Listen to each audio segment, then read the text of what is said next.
Silvio, e me permita, o Marcon está chegando para conversar conosco, mas eu vou fazer uma comparação a esse ponto que você lembrou muito bem do Barroso interferindo, né, e agindo dentro dos corredores do Congresso para derrubar a história do voto impresso e da contagem pública dos votos. Eu posso comparar ao que acontece hoje quando o PT, quando a esquerda, quando quem é do governo não quer a CPMI do INSS, né, não quer apurar porque sabe que vai ter problemas.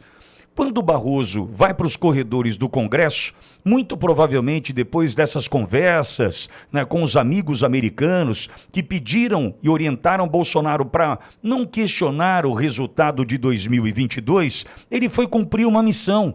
Ó, vai lá, porque se tiver voto impresso e contagem pública dos votos, a gente pode ter problemas. Então faz o seguinte, o Barroso, vai lá no Congresso, usa do seu poder, né, como diria José Sarney, poder, né, usa do seu poder, vai lá no Congresso e fala o seguinte, olha gente, não pode aprovar essa história de voto impresso e contagem pública dos votos, senão vai dar tudo errado com o que a gente combinou com os Estados Unidos, com o que a gente combinou com a turminha que já pediu para o Bolsonaro não questionar resultado. Ou seja, eu posso aqui comparar o que Barroso fez ao não querer a contagem pública dos votos, a apuração dos votos, ao PT, que não quer apurar as questões do INSS.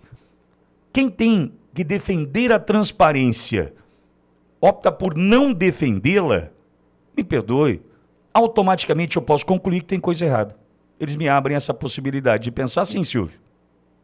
O PT tem um trauma enorme de CPI, trauma muito grande, porque no primeiro governo Lula, duas CPIs sangraram a gestão petista e mostraram a verdadeira face do que é a esquerda e principalmente do que é o PT no poder. A primeira foi a CPI dos Correios. Como disse, começa numa capa da revista Veja, um senhor chamado Maurício Marinho, pegando R$ 13.000, colocando debaixo do paletó. Os Correios eram comandados pelo PTB do Roberto Jefferson naquela época. A investigação começa a avançar. O Roberto Jefferson diz: vão explodir o quarteirão e deixar o meu PTB aqui sozinho.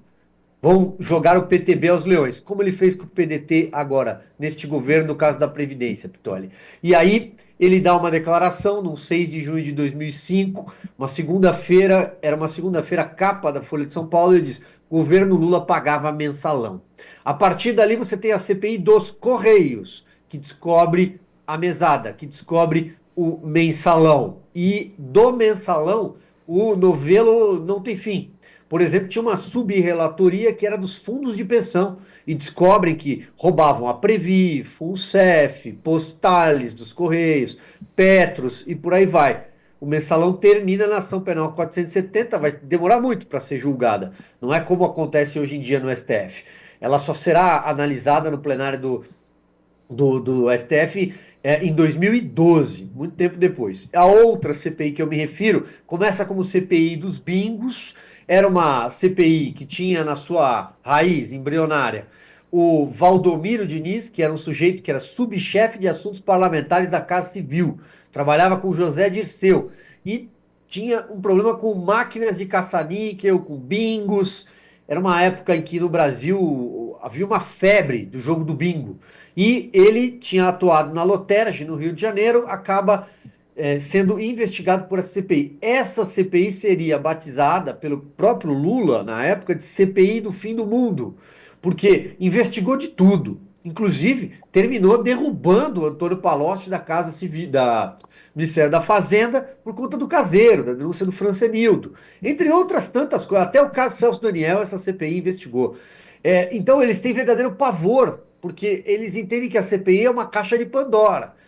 Claro, para finalizar, a conclusão é óbvia. Se não tivesse problema dentro do governo, não teria problema com a transparência, que você citou agora há pouco. Não teria problema em abrir o baú. Mas como só tem problema dentro do governo, eles sabem que a CPI vai mostrar tudo.